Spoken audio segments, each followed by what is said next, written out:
Noong linggo ay ika-25 anibersaryo ng teroristang pag-atake sa Sbarro Pizza Restaurant sa Jerusalem.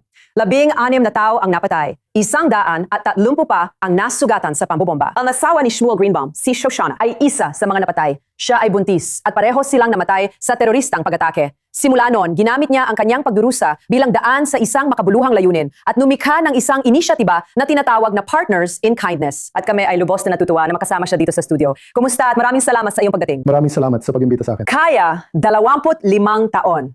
Alam ko mukhang matagal na panahon ito kung hindi ka konektado sa teroristang ataking ito.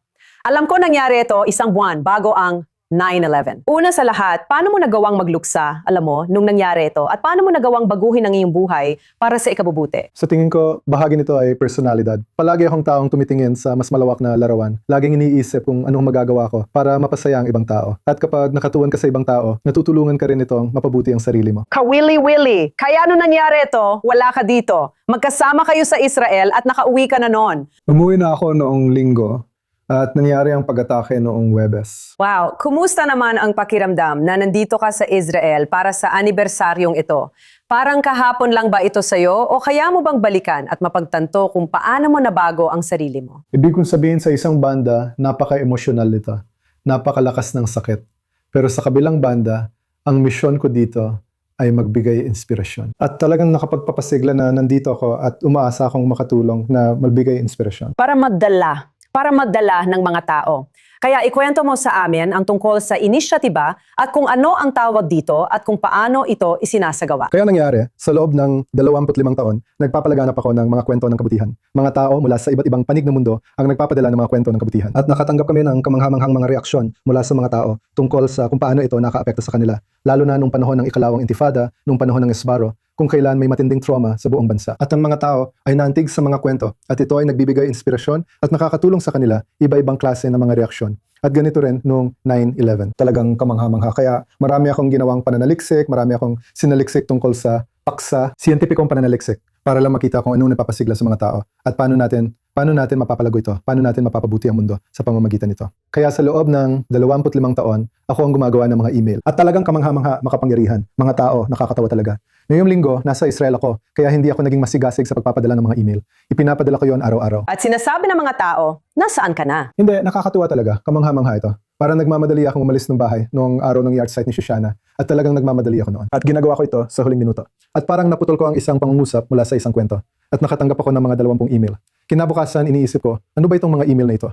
Hindi pa ako nakafita ng ganito karaming email. Itong mga tao, parang balisa sila dahil nawawala ang huling pangungusap sa kwento. Wow, ipinapakita lang talaga na talagang nakaka-relate sila dito. Kaya ipaliwanag mo ang tungkol sa kapangyarihan ng pananampalataya at paano mo ginagamit ang ating layunin para maging ilaw sa mga bansa. Gamitin ang pananampalataya hindi lang para magbigay inspirasyon sa mga tao, kundi pinag-uusapan mo rin ang agham at kung paano ipinapakita ng agham na may epekto talaga ang pananampalataya. Sa tingin ko, ang kakaiba siguro sa aking paraan ay ang lapit ko ay para sa mga tao ng iba't ibang pananampalataya.